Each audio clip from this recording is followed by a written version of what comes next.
Šios savaitės LRT Lituanikos pasaulio lietuvių žiniose. Kalėdiniai lietuvių bendruomenių renginiai Norvegijoje, Austrijoje, Vokietijoje, Prancūzijoje, Islandijoje bei Airijoje. Paskelbti globalios Lietuvos apdovanojimų nominantai. Rubrikoje Tapatybė LT – kūčių ir kalėdų tradicijų paslaptys. Iš širdies į širdį per lietuvius vienijantį LRT Lituanikos kanalą laidoje Pasaulio lietuvių žinios.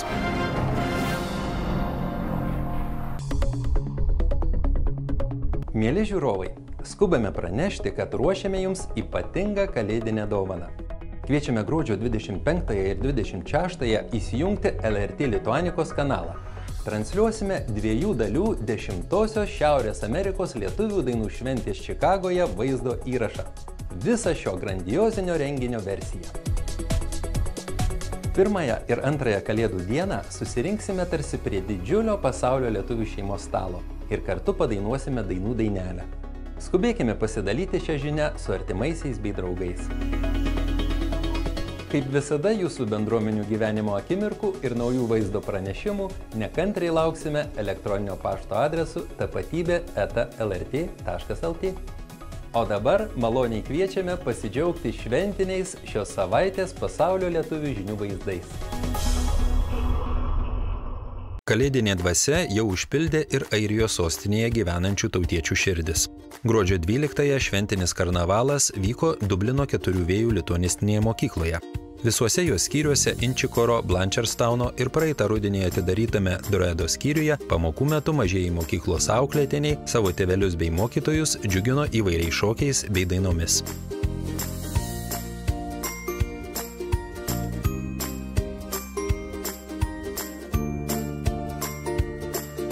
Gruodžio 13-ąją 1–12 klasių moksleiviai rinkosi į didįjį 4 vėjų lituanistinės mokyklos kalėdinį karnavalą. Jame renginio svečiai išvydo Laimos Prokofjevienės teatro dirbtuvių būrelio šventinį mokinių vaidinimą, kurį sudarė net 12 skirtingų muzikinių ir šokių pasirodymų. Jiems gabūs moksleiviai ruošėsi visą rudenį, juk norėjo nustebinti kalėdų senelį.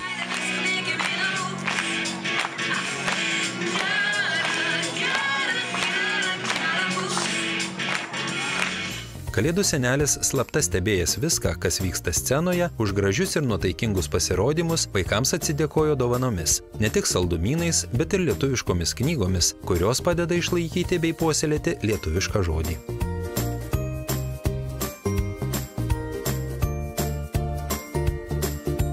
Gyvename jau kalėdinėmis nuotaikomis. Ką tik atšventėme kalėdinį karnavalą, kurio metu mūsų vaikai pasirodė ir su šokiais, su dainomis, su eilėraščiais, su atlikimais įvairiausių kūrinių, įvairiausiais instrumentais, pianinu, gitara.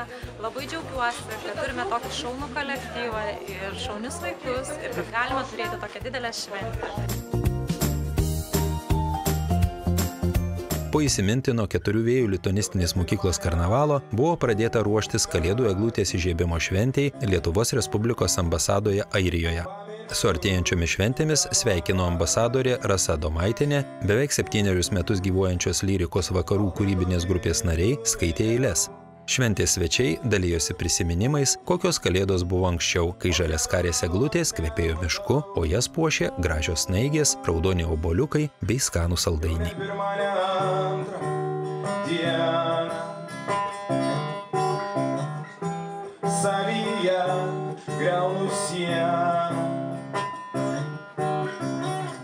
Ačiū labai, kad mes taip jau pradedam tą kalėdinį sezoną tradiciškai gražiai ambasadoje susiburdami, šventinėmis nuotaikomis jau besiruošdami, belaukdami artėjančių kalėdų. Tai tikrai labai gražus metai prabėgo. Man irgi jau nuostabu, kad štai ir antros kalėdos jau mano Dubline.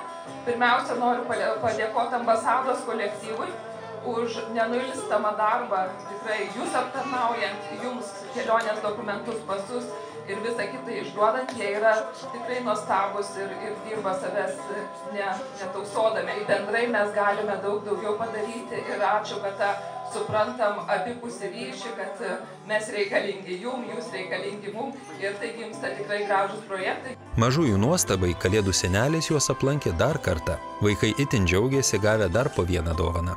Po oficialios renginio dalies susirinkusieji aktyviai dalyjosi įspūdžiais, šiltai bendravo su seniai matytais bičiuliais. Kalėdinė šventė Ambasadoje jau seniai tapo mėgstama Airijos lietuvių tradicija.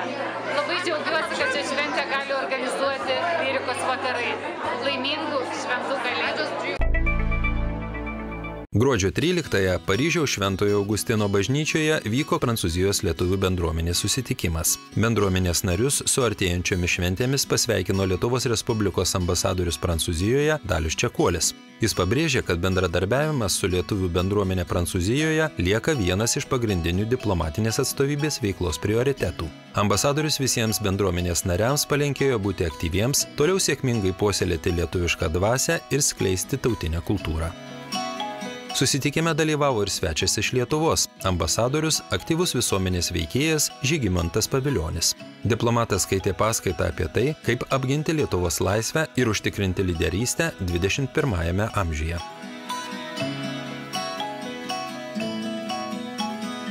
Po svečio pranešimo Prancūzijos lietuvių bendruomenės nariai buvo pakviesti į mišias, kurias aukojo kunigas Mozė Mitkevičius. Mišiose buvo pagerbtas 2015 m. gruodžio 12 Paryžiuje mirusio vieno žymiausių pasaulio lietuvių menininko, grafiko Prano Gailiaus atminimas. Vėliau susitikimo dalyviai buvo pakviesti į Prancūzijos lietuvių bendruomenės lituanistinio genio mokyklėlės ir vaikų klubo spektaklį Kaip senelis vasaros ieškojo. Po mažųjų pasirodymo svečiai ragavo kalėdinius patiekalus, vieni kitiems linkėjo gražių švenčių.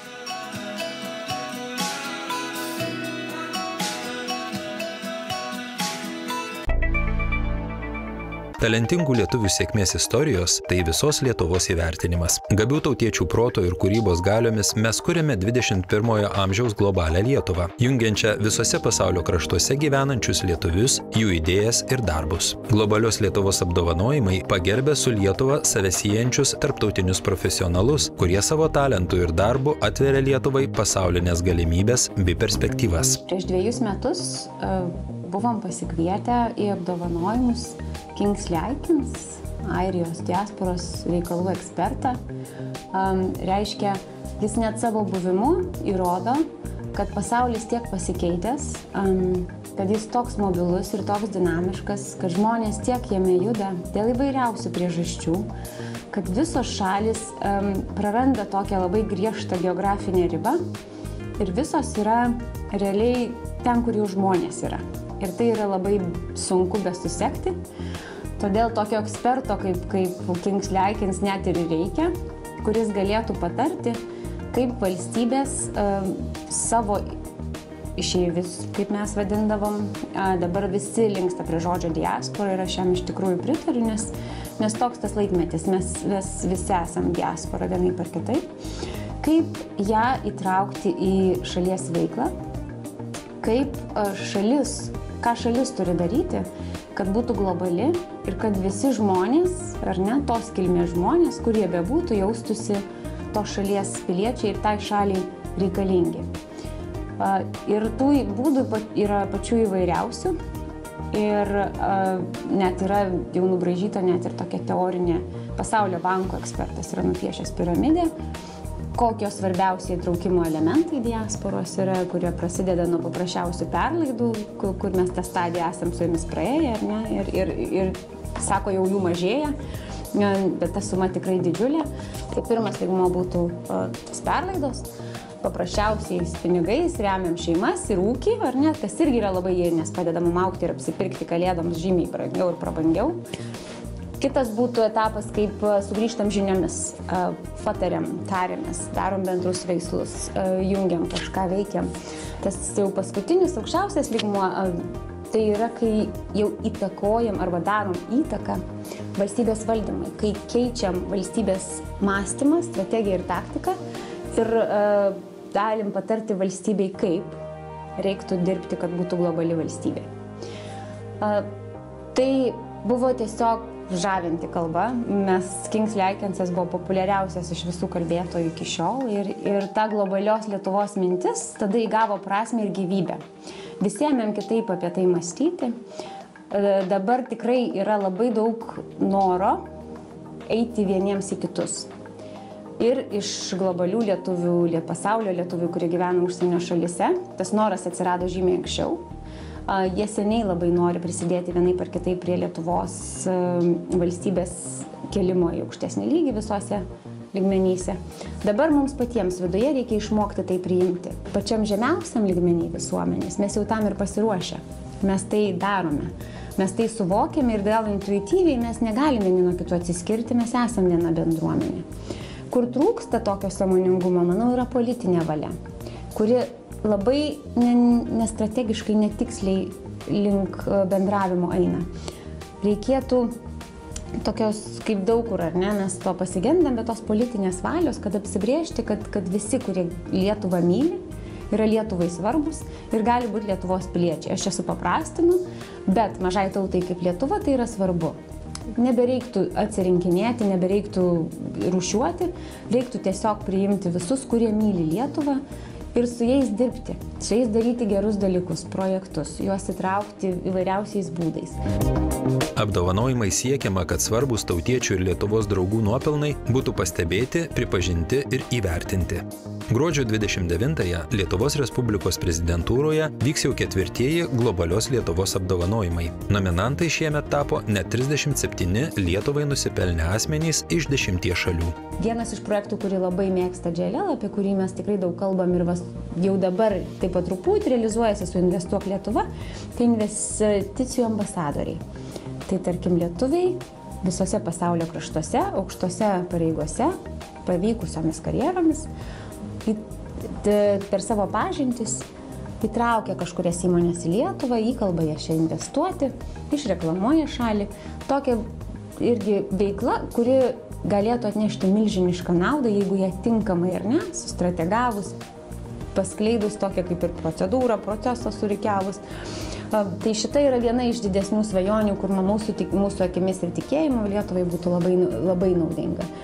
Kitas būdas, tai, kurį mes irgi labai kaip globalios Lietuvos lyderiai stumėm, yra reikia įsileisti tuos žmonės, kurie turi tarptautinės patirties ir į politinę mūsų sistemą. Tai tarkim, pradedant nuo savivaldybių, kur gal yra tai lengviausia padaryti, nes vėlgi tie žmonės, kurie išvažiavo, jie išvažiavo iš konkretaus miesto, konkretaus regiono, kur gali grįžti į savo savivaldybę ir savo mažam krašte padėti tobulinti aplinką, tobulinti ekonominį gerbūvį, socialinius pokyčius inicijuoti.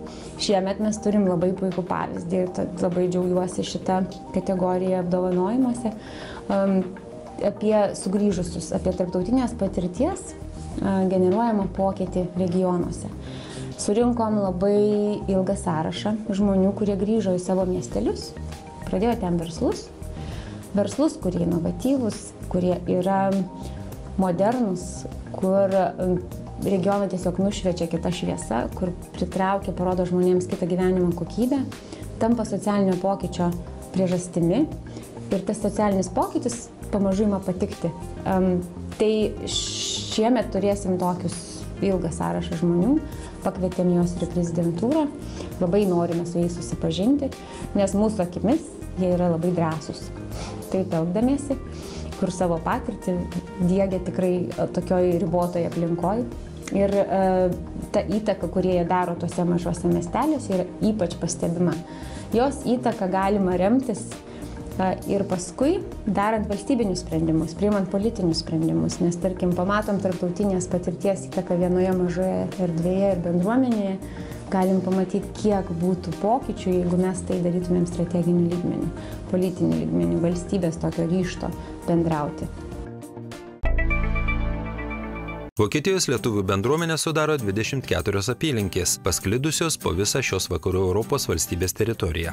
Bendruomeniai priklauso ir 5 pagal dydį miesto Vokietijoje Frankfurto prie Maino apylinkė, kitaip dar vadinama Frankfurto lietuvių bendruomenė. Tikrai mes leidžiame gerai laiką, kad ir ne Lietuvoje būdami, aišku, smagu prisiminti Lietuvą visada, kad mes ten užaugom ir gyvenom, bet kadangi daug yra tikrai lietuvių migravusių iš Lietuvos ir Vokietijoje jų yra labai daug, mūsų bendruomenė tikrai gausėja, ypač Frankfurte yra daug lietuvių. Aišku, būtų gal ir smagu, kad visi gyventų Lietuvoje, bet kadangi taip nėra, tai vis tiek reikia džiaugtis, kad mes galime visi susirinkti ir ypač esant šitam nuostabiam kūčių kalėdų laikotarpiui. Gruodžio 13-ąją Frankfurto lietuvių bendruomenės nariai visus šiame didmiestyje gyvenančius tautiečius pakvietė į Marijos Rozenkrans bažnyčią, kurioje šventų kalėdų mišias aukojo kunigas daktaras Virginijus Grigutis.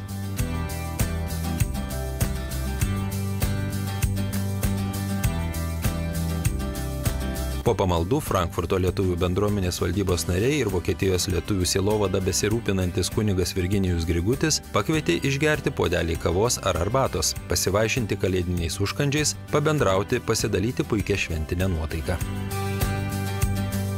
Gan neblogai viskas vyksta, daugėja žmonių, bandom sukurti chorą. Iš tikrųjų, tai yra labai smalsu ir gražu, kad susikūrė kažkokias tai vienetas ne mūsų tėviniai, už tėvinės ribų. Ar ansamblis būtų, ar bažnyčia. Norėčiau palinkėti visiems pasaulio lietuviam, taip pat burtis, vienytis, neužmiršti Lietuvos, prisiminti ir taip pat, kaip ir Lietuvoje, švęsti šaunias, gražias kalėdas.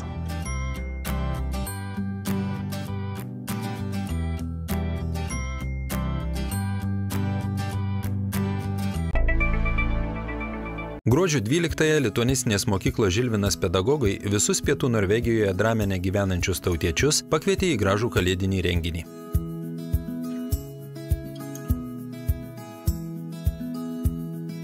Pasak šventės organizatorių, nepaslaptis, kad nemažai išeivių bei jų auginamų vaikų labai greitai perima tos šalies, kurioje įsikuria tradicijas ir vis labiau tolsta nuo lietuviškų papročių. Dabar namuose vis dažniau puošiama dirbtinė eglutė, naudojamos ryškios modernios dekoracijos, susikaupimo ir rimties laiką keičia linksmybės bei įvairūs vakarėliai.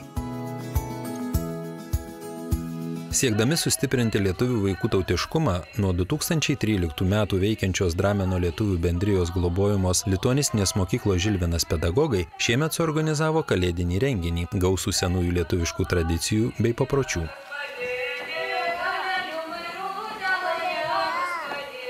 Visi šventės dalyviai ir svečiai buvo pakviesti į edukacinį spektaklį Aleliumai Kalėda, Kalėda. Spektaklyje buvo pasakojama, kaip kūčioms ruošdavosi mūsų senoliai, kokių papročių ir tradicijų jie laikydavosi, kaip laukdavo artėjančių švenčių. Mokytojai papasakojo apie kūčių vakarų būrimus. Šventėje nestigo tradicinių kalėdinių žaidimų, ratelių bei tautinių šokių. Itin šiltai buvo sutiktas lietuviškas Kalėda. Smalsiems renginio svečiams Kalėda papasakojo, kokių dovanų anksčiau sulaukdavo išdykę padaužos ir kaip jis pradžiugindavo geru elgesiu pasižyminčius vaikus. Kalėda atėjo netuščiomis, mažiesiems jis įteikė gražias rankų darbo dovanėles. Man Kalėdos yra šventė, kur visi šeima gali būti kartu ir švęsti Kalėdos. Man yra Kalėdos kaip šventė, gaunu dovanų, gali būti su šeima.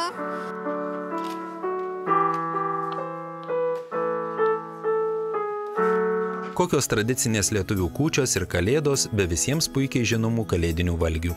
Aktyvūs ir visuomeniški lituanistinės mokyklos Žilvinas auklėtinių tėvai noriai prisidėjo prie šventės organizavimo. Būtent jų paruošti tradiciniai patiekalai puošė gausų vaišių stalą.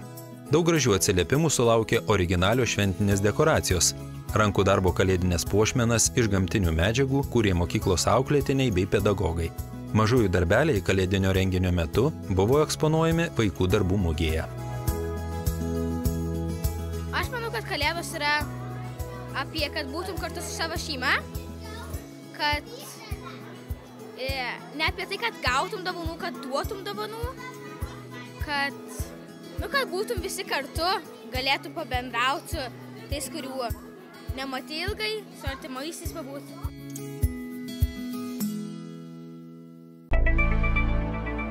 Kiekvienais metais vis daugiau Austrijoje gyvenančių tautiečių renkasi į Austrijos lietuvių bendruomenės organizuojamus kultūrinius renginius. Šiemet gruodžio 12-ąją Vienoje vykusioje kalėdinėje šventėje dalyvavo net 50 vaikų ir beveik 3 kartus daugiau suaugusiųjų. Renginio svečius sveikino Lietuvos ambasadorė Austrijoje Loreta Zakarevičienė, savo sukurtomis eilėmis dalijosi Austrijos lietuvių bendruomenės pirmininkė Angelika Krause. Padėko žodį tarė aktyvi bendruomenės narė Laura Petrusevičienė. Vaikus ir jų tėvelius linksmino Raganiukės teatro aktoriai. Jie pakvietė į kalėdinį spektaklį Raudonkepuraitė pusnyse. Mažieji renginio svečiai galėjo ne tik stebėti įdomią pasaką, bet ir suvaidinti keliuose epizoduose. Austrijos lietuvių bendruomenės kalėdinėme renginyje koncertavo šiuo metu Zalcburge gyvenantis operos solistas Mantas Gacevičius.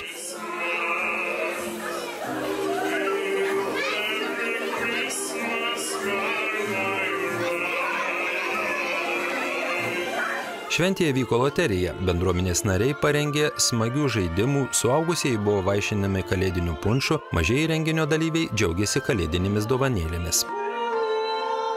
Šventę organizavo Lietuvos ambasada Vienoje kartu su Austrijos lietuvių bendruomenė. Renginį iš dalies finansavo Lietuvos Respublikos užsienio reikalų ministerija.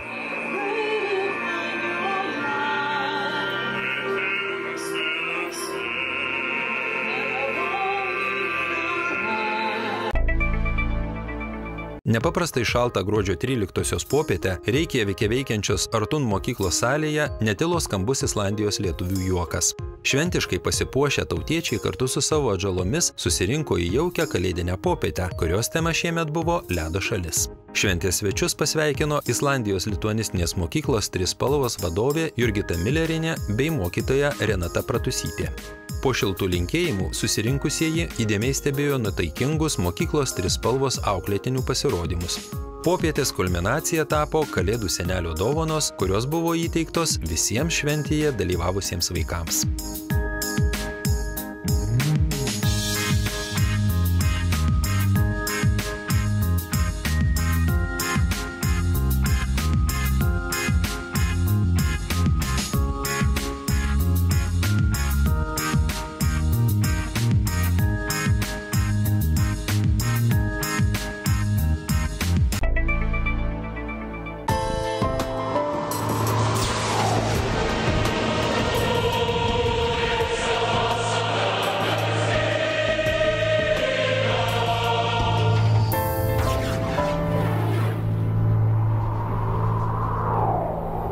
Trys Baltijos valstybės.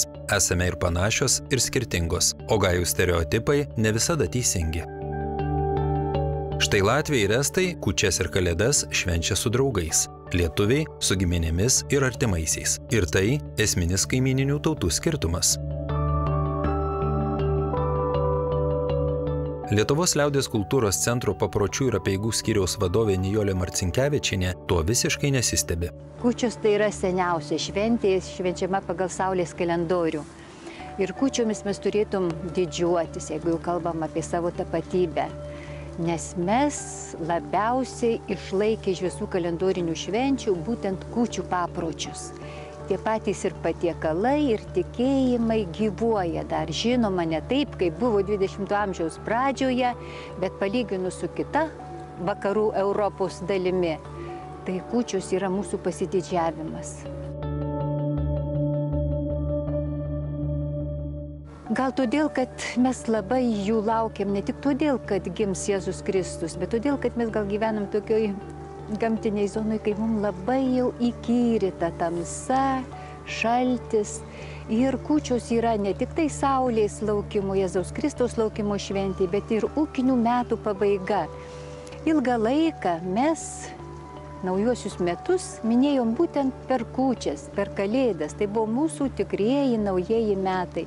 O naujieji metai tai yra pradžia, tai yra lemtingas laikas. Ir reikėjo elgtis taip, ir mes dar ir dabar elgiamės taip, kad nulemtų visų ateinančių metų sėkmę. Todėl kūčių dieną buvo elgiamasi ne bet kaip. Buvo stengiamasi nesipykti su vaikais, vaikų nebart. O tuo pačiu ir vaikai elgėsi taip, kad neužpykintų tėvų. Reikėjo atiduoti visas skolas. reikėjo apgalvoti, su kuo susipykę, kam gal padarė kažkokią skriaudą, tai atsiteisimo diena. Ir dabar dar. Dažnai žmonės sako, va, iki kūčių nepadariau vieno ar kito darbo, ar netidaviau kažkokių pinigų, ar su kažko nesusitaikiau. Ir vėlgi tie patys vyresniai žmonės pasakoja, kad va, tėvelis nors visus metus su kažkokiu kaimynu kaip ir nesutarė, bet per kūčias įdėdavo kalėdaitį, kuo mes irgi turim didžiuotis, kad tas kalėdaitis dar liaudyje vadinama plotkelė, irgi pas mus veikia kaip tam tikras suvienijimo, ne tik šeimos, bet ir kaimynų atributas. Ir sakydavau, su ta plotkele kalėdaičių nueidavau pas kaimyną, atiduodavau jam ir kažką pakalbėdavau, ir jau susitaikymas, ir jau žmonės įvyksta kažkoks stebuklas.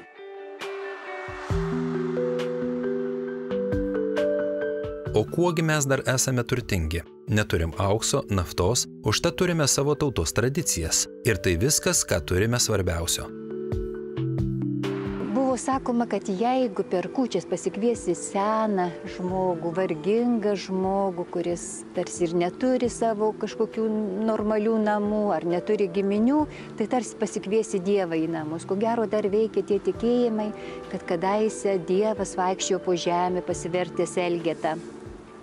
Ir jeigu jau tas žmogus pas tave sudalyvaus, jeigu tu namuose jį pavaišinsi, tai vėlgi buvo galima tikėtis, kad visi metai tau bus dosnus, kad bus derlius geras, ar šiaip šeimai kažkas gerai teiksis. Per kūčias ant stalo turi būtinai būti obuolių, nes obuolys tai yra meilės simbolis, tai galų gale saulės, kurios mes laukiam simbolis, nes obuolys sugeria visą vasaros saulę, visą šviesą, visą šilumą, todėl jis stebuklas, galų gale obuolys yra rojaus įvaizdis tam tikras, obuolys yra panašus į širdį, tai vėlgi su meile, galų gale to obuolio ir sugundyta, ta Ieva, Adomas, vėlgi kažkokie veikia tie simboliai, todėl buvo nunešama obuolių ant stalo. Ta obuolį reikėjo suvalgyti visai šeimai, kaip mes valgom kalėdaičius. Taip, ypatingai Suvalkijoje buvo tokia mada ir dabar dar yra, suvalgyti visai šeiminai obuolį. Dar kitur sakoma, kad šitą obuolį kūčių turi suvalgyti vyras ir žmona, kad visus metus tarp jų būtų taika ir ramybė. Tradiciškai daugybę metų laivais ir lėktuvais iš viso pasaulio skubame namo susitikti su namiškiais, susėsti prie kūčių stalo. Laužiame kalėdaitį, ragaujame 12 ypatingų patiekalų ir šią tradiciją stebiname visą pasaulį. Kodėl šiais modernumo laikais šios tradicijos vis dar laikomės ir ką ji mums reiškia? Šiaip etnologai yra pastebėję, kad tai yra unikalus dalykas, kad visi lietuviai, aišku, mes jau taip kalbam apibendrintai, šitą vakarą, gruodžio 24, patekėjus pirmai žvaigždė, žvaigždė simbolizuoja ir šviesą, ir Jėzaus Kristaus gimimą, ir tą sugrįžtančią saulę, sėda prie bendro stalo. Tai yra niekur kitur, ko gero, nefiksuojamas dalykas ir sėda ne bet kaip, bet sėda prie tų pasninkinių valgių, kurie irgi yra toks unikalus dalykas, kad jie išlikę nuo pačių seniausių laikų.